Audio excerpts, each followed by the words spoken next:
There we go. See, I always get confused with the 5, 4, 3, 2, 1 because it's always a count in, but then it doesn't actually show originally.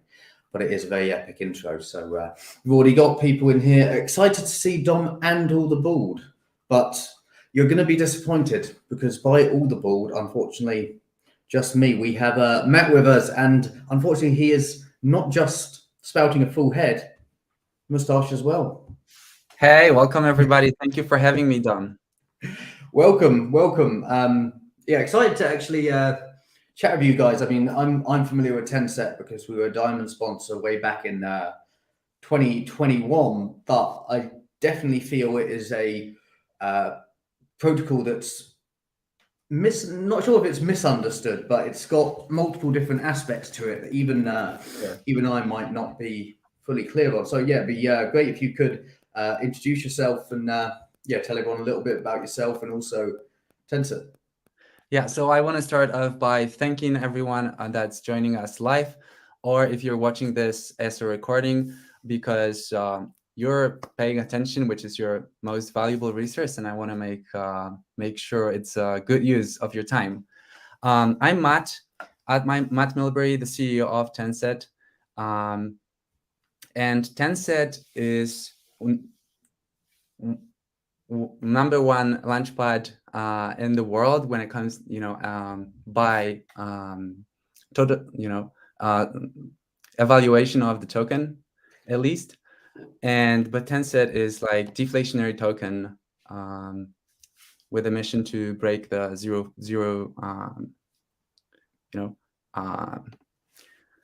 with the mission to make everyone winning that engages with the ecosystem.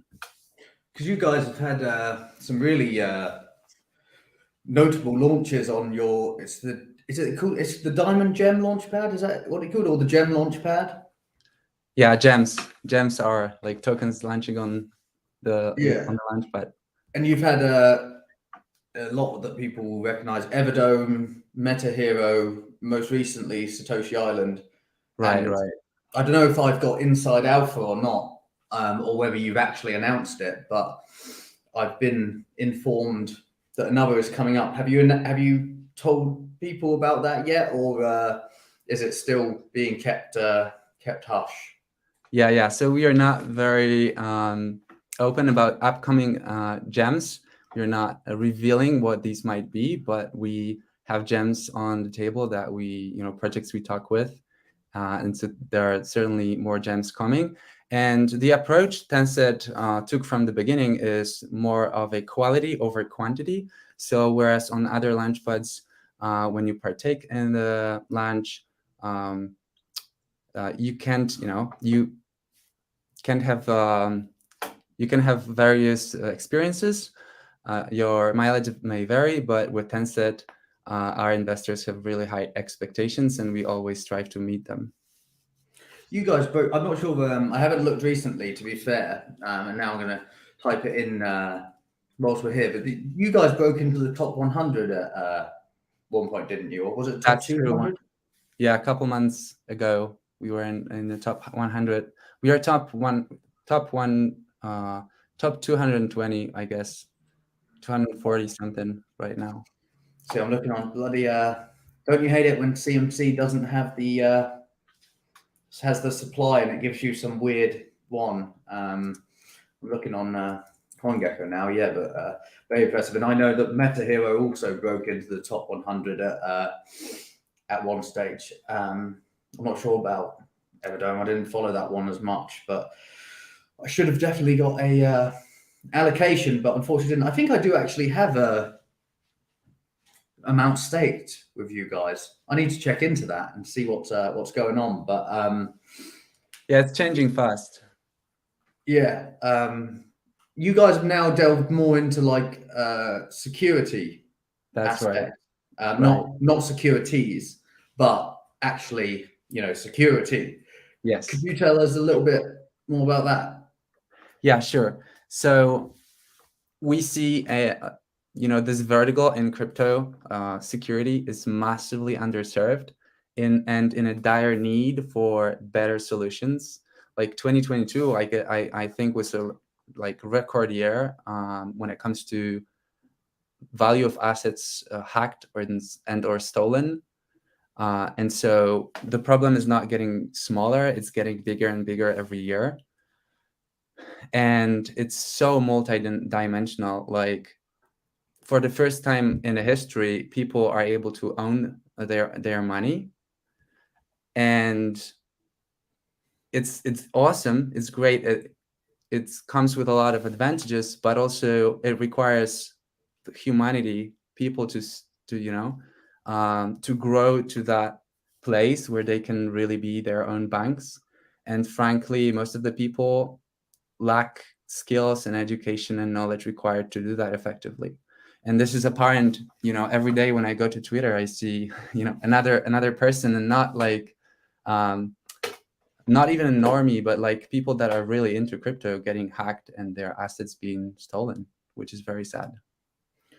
Yeah, I mean, what's the solution offered by you guys? Because I see even people losing, like, especially NFTs, losing tons, like hundreds of thousands of dollars worth of NFT assets. But yeah, what's the sort of solution that Tenset trying to offer or help with? Is it purely education, or is there some sort of tech? Yeah, so we are doing our part on educating people. I'm certainly very passionate about the topic. I run my newsletter where every week I share actionable tips, what you can do practically on a daily basis when you interact with blockchain to increase your security. So that's one thing. But when it comes to Tenset, we are offering security solutions for projects. That includes security, the smart contract audits, security training, and the whole package of solutions that help projects become more secure.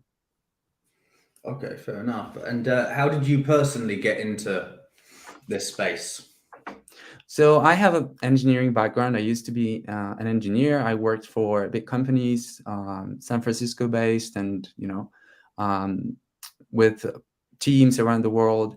And I was always intrigued and kind of into this security thing, security of software. And then like crypto was on my radar for a few years. And then I started working for Tenset, and turned out that my previous experience, previous skills are very relevant to this crypto space. And as a team, collaboratively, we started developing this technology that uses AI and machine learning and various testing techniques, like model-based testing, to ensure our smart contracts are secure and smart contracts of projects that we launch meet our security standards. And then we kind of packaged all of these auditing and testing techniques into one cohesive software. We called it Cyberstorm, and we offer Cyberstorm audits now to projects. This is our secret sauce. This is something you will not find anything else and anywhere else, because most of the companies, how that works, when they do audits, they use the same set of tools that's open source, available to anyone. And so the automated part of the work they do is like kind of the same everywhere or similar, because they use the same tools. And we have like our proprietary secret sauce that we use on top of manual audit. Fair enough. So it's not just using everyone's new favorite buzzword, artificial intelligence. Yeah. It's so much more than that. I see it on Dex tools. Like I've seen one trending recently. I'm thinking, oh yeah, it's obviously, yeah, that project was launched 2 days ago, and yeah, of course they weren't just going off the back of the trend. They always planned to launch at this time. Just a coincidence that now AI is trending and their name is to do with AI. But that's just my own complaint about the degen space. Yeah. But yeah, don't you guys also have? It's not like a tracker fund, is it? Because you have some sort of almost like a unit trust or something that users stake and then it gives them exposure to like a underlying assets of all of your launches, or that's my own understanding, but maybe you could clarify what that solution is. Yeah, so you mean Infinity, the platform that... Yes, that's what I'm thinking of. Yeah. So Infinity is Tenset's staking platform. You stake Tensets, lock them, take them out of circulation, for which you're rewarded with more Tenset. And also it's like airdrop pool. You get to participate in airdrops. This includes tokens, and recently we introduced NFTs as well.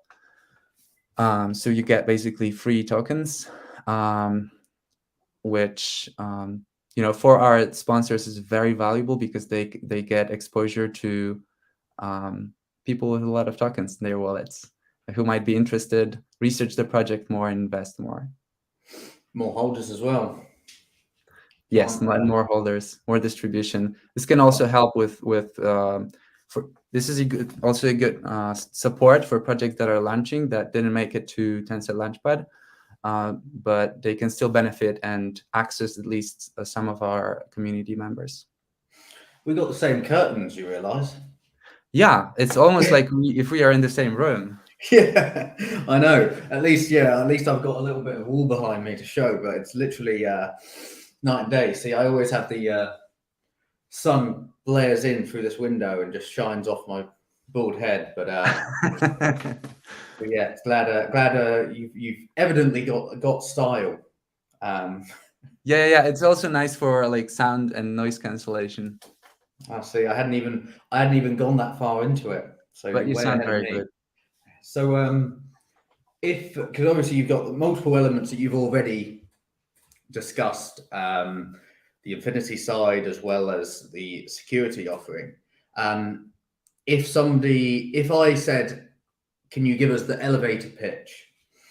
How would you explain Tenset in its simplest and most concise form?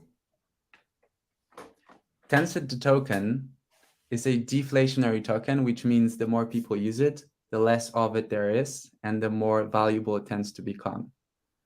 And then Tenset, the project, everything we do is oriented around speeding up that deflation, so that tokens we have from launches or from the services we provide to other businesses, we take those, buy back the Tenset token, and burn it, so that deflation is even faster.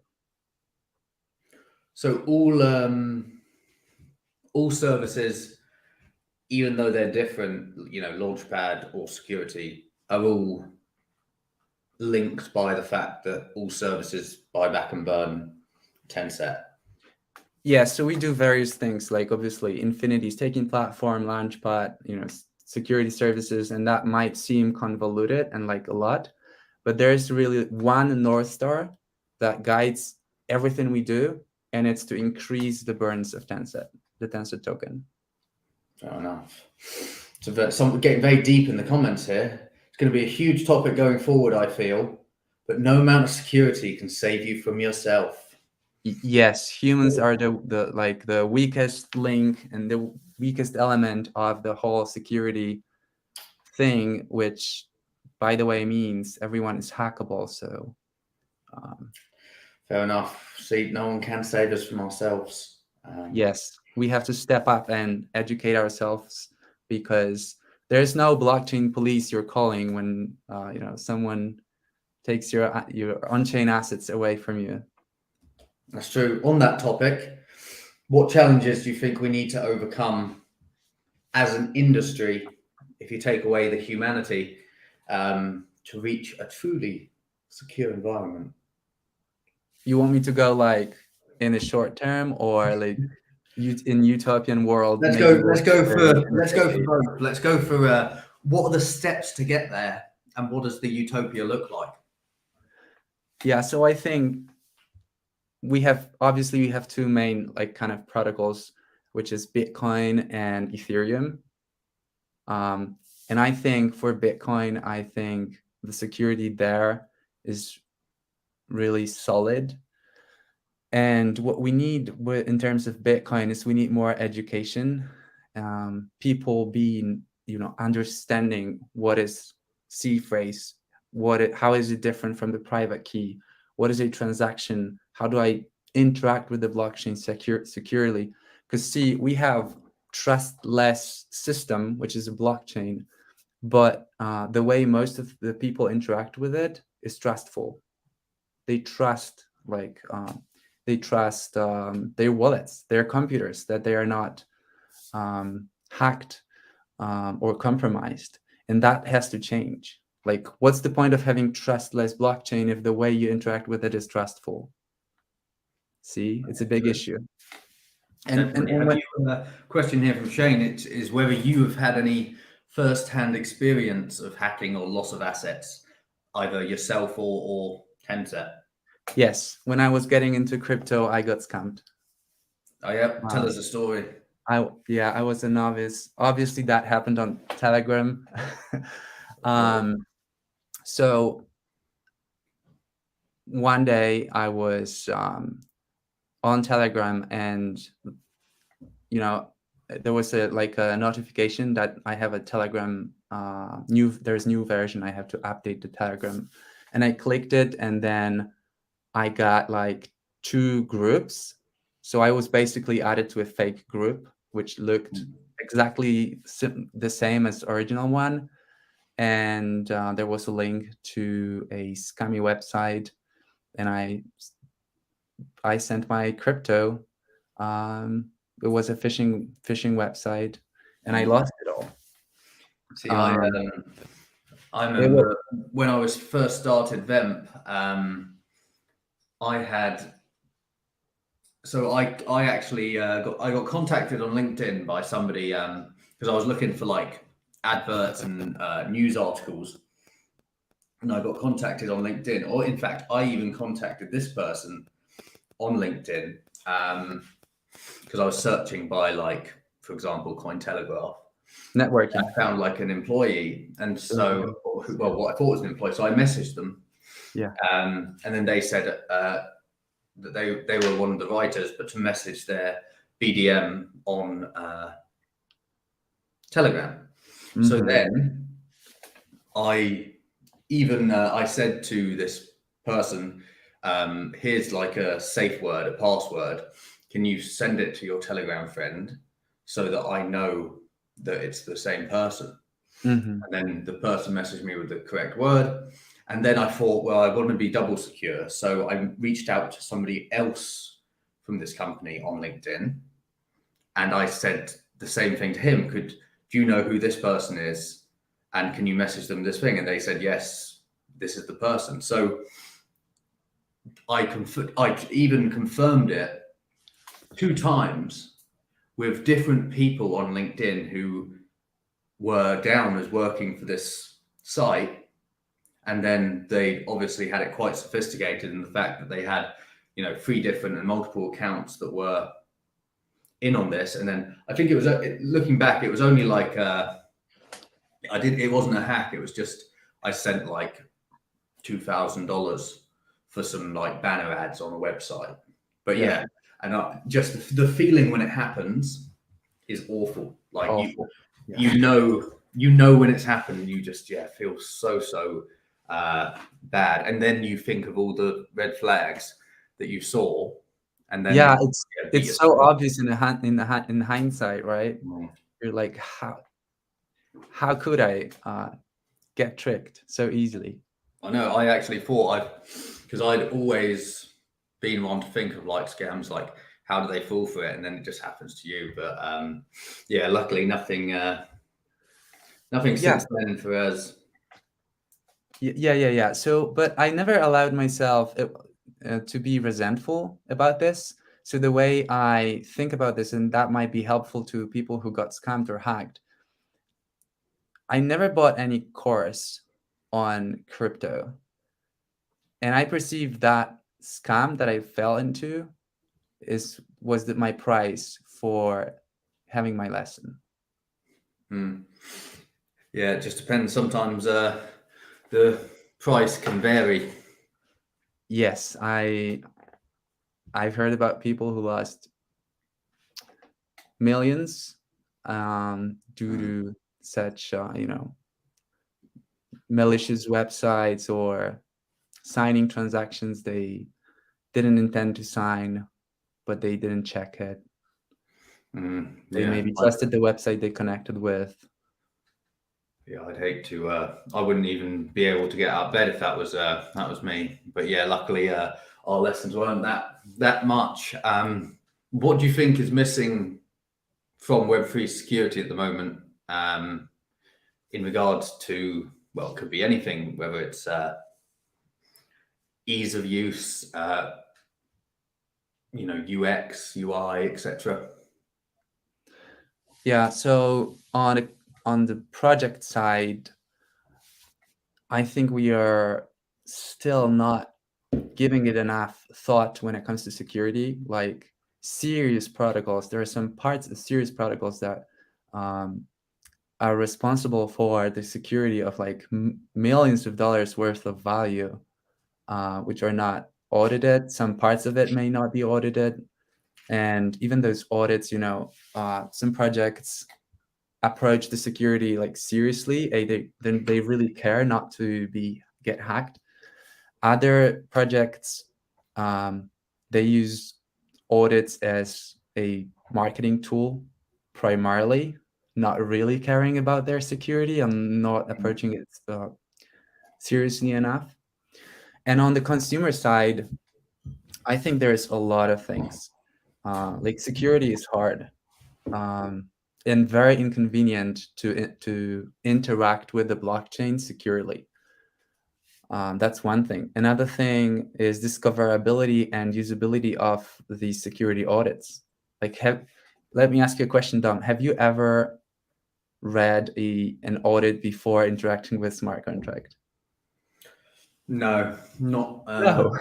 No, See, and never. I would expect this answer to be the same for 99% of people who listen to this. People just, uh, projects pay for these audits, and then the auditing company like disappears for 2 months, and then they throw at you this PDF report that no one ever reads from users who interact with the smart contract, because it's 40 pages long. Nobody can understand it. So like,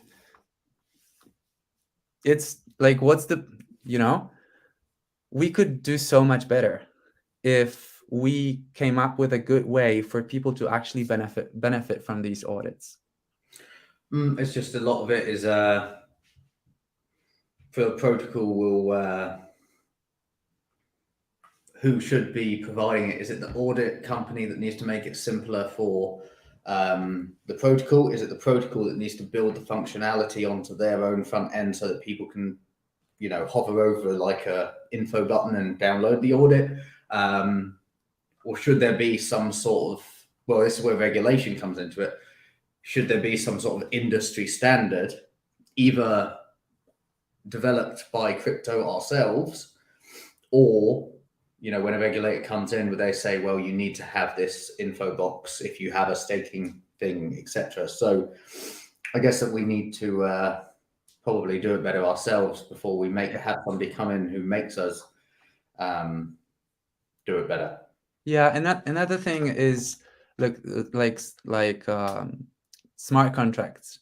The idea of smart contracts was that people can have these agreements on chain that and the code is like law.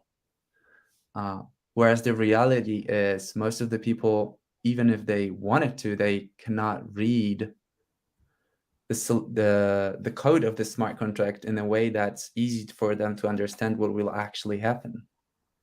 So I think Ethereum was a great invention, but eventually we cannot expect general people to learn Solidity, to read and understand those smart contracts. And so I think humanity needs to come up with something better that actually can serve this purpose, that two normies can meet up, create this agreement, and not have to trust each other. Fingers crossed. So you got another question here about some tips for scaling a project from nothing to high users or wide adoption.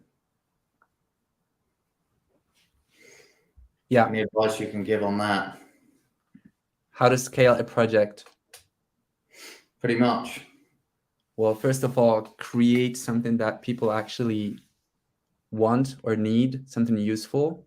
I see so many projects that are, there was this artist messaging me the other day. I posted a thread on Twitter how we created an NFT collection and sold it for millions of USDT. Well, we sold it for Tenset and burned it all, but it was millions of USDT worth of Tenset. And so I wrote this piece, and then this artist messages me, and he's like, "Hey, I created my NFT collection with the music I create, and like nobody buys it. Like, how do I repeat your success?" And I'm like, well, the main reason people bought the NFTs we created is because there's so much value associated with those NFTs, and it's lifetime. It's like forever, compounding over time for them. They decided it's worth it. So I think it's also like something that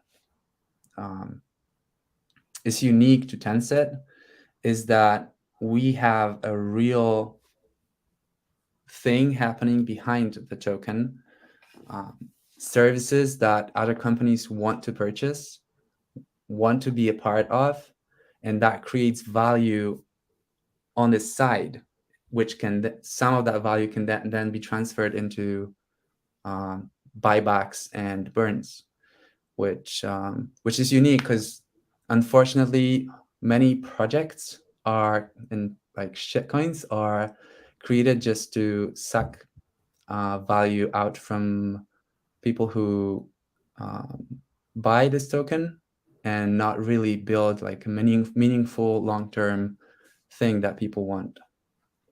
Very true. And another one here from Hamid: how have you leveraged Tenset's network of developers and resources to ensure successful implementation? We're getting very technical here. Yeah, so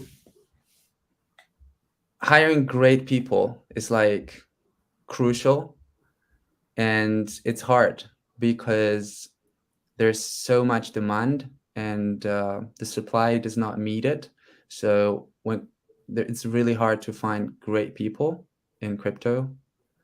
But people are key, and like if you can get people that are dedicated and truly experts in what they do, that's basically how we do it.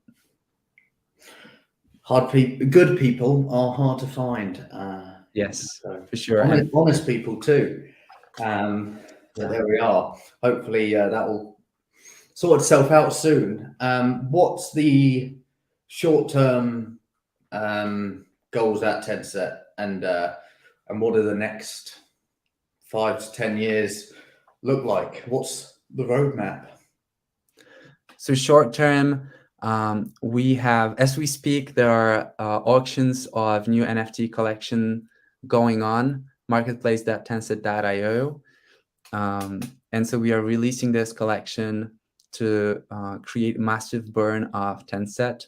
And so far it's live. So we'll see how it goes. But so far it goes amazingly. Just had a question come in on it. I presume it's this one, or is this... Can you share the details about the auction of the Tenset Sumeragi NFT collection? Yeah. What details would you like me to share? I'm not sure. The question just came in. They didn't specify. They just said, can you share details about the auction of it? Yeah, so there's 500 NFTs. They are on auction right now as we speak on marketplace.tenset.io.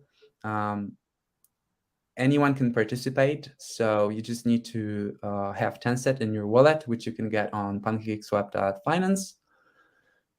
And on average, you have to have around 7,200 Tenset to place the winning bid on the NFT. And what this NFT gets you is you have lifetime access to the Launchpad, which is number one Launchpad in the world. Super valuable. And also you can participate, you can stake your NFT, and when staking your NFT, you can participate in the fee, 1% fee on all Tenset transactions. So the way that works is whenever someone makes a transaction, 4% of those Tensets are taken as fee, 2% are burned, 1% goes to Infinity staking platform, and 1% goes to Tenset original NFT collection holders. Fair enough. And we've got another one question here left in the comments. Anybody who is interested in asking a question, make sure that you do comment now. Whilst we still have Matt here with us, we've got a question on coding language and which one you suggest to learn coding and Web3 development. So Web3, if you want to learn how to create smart contracts, obviously you will need Solidity. That's your best bet there.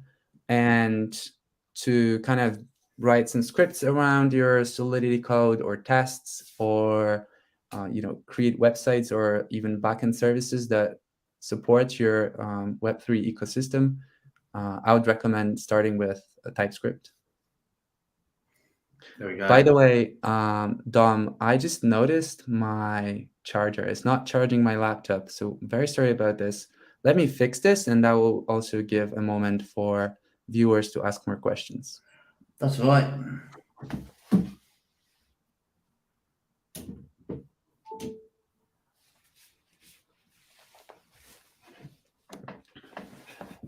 We should be good now. I'm pretty sure that that's the final question I can see, but I'll scroll back up to see if we missed any on the way up. We had the one there. To be honest, I think we've, unless we've had any new ones whilst I've been going up, but we've got here, that is the moustache of a true champion. Thank you. I'm experimenting with my mustache recently. Tell you what, well, it's going well so far. There we go. Yeah, I see a question about gems. Will Tenset be pursuing any AI type gem based on the hype? Well, can't reveal anything about future and upcoming gems, but AI is certainly something we would be open to launch on the platform. Not only because of recent hype, but also because I think recently we have this hype on AI, but we had hype around AI in the past that then kind of like went silent, and now we have another wave, and I think it will get more silent again, and there will be another wave because AI will get better and better. So certainly anything related with AI will only improve, and I believe humanity will use more and more AI solutions. And I see exciting projects with that. Got to be careful whenever there's a new meta, like a new max hype thing. It's hard to sift through what is true gems and what is. It always brings an influx, doesn't it, of new ones chasing it or trying to edit their business models to fit rather than being pure about it. But yeah, it's like 20% of those initiated projects and or businesses are actually doing something revolutionary with AI, and the rest 80% just tries to catch the wave and use AI as buzzword to get their share. Definitely not scientific here with percentages, but that's how I see it. So, and by the way, running a Launchpad is definitely more an art than a science, and you have to be really good at judging the project and predicting how it will do in the marketplace. Definitely. Because to my knowledge, you guys have only had 3. Did you have any before Meta Hero, or was that the first one on the Gem Launchpad? Because I know Sochi Island, Meta Hero, Everdome. Did you have any? Oh, didn't you also have Kanga? Okay, there was Kanga before Meta Hero. There was also Fame. Same. So like, yeah, definitely, like, we didn't have a lot of projects. That's because we vet them so rigorously. I would say less than 1% of projects that we talk to ever get to the Launchpad. Fair enough. And then we got one more here from Hamid. Somebody asked me which that I said that reasonable people are hard to find. In which region have you seen the most genuine people? I don't think I can specify which region. I think I get in trouble for that. But we've got another one here of which strategies you use to troubleshoot and debug. Yeah, so when it comes to regions, I don't subscribe to this idea of one culture being more trustworthy than the other. I think everyone deserves trust from the get-go, unless they violate that trust, at which point, well, you just have to move on. Yeah.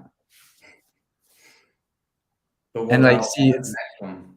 Yeah, it's another issue with Web3 in the Web3 world, that everyone is about not having to trust anyone. But in reality, when you create something as a group of people, as a team, you have to trust people. That's necessary for relationships to exist, and for people to come together and build something that's greater than them. And we got a last question here from Hamid, which is on strategies, I presume, for the auditing, which is troubleshooting and debugging.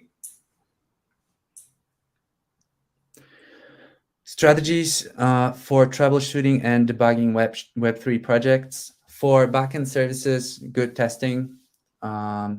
Automated testing, like unit tests, integration tests.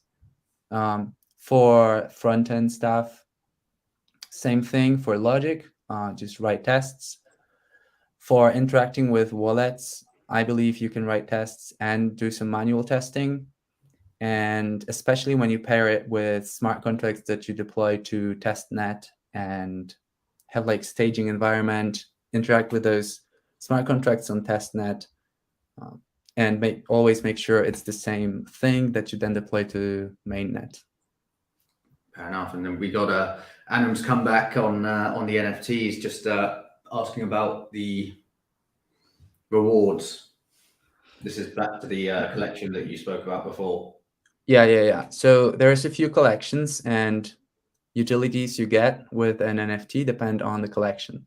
All of the collections have lifetime access to the Launchpad, and so that's like anyone you pick, you will have access to the Launchpad.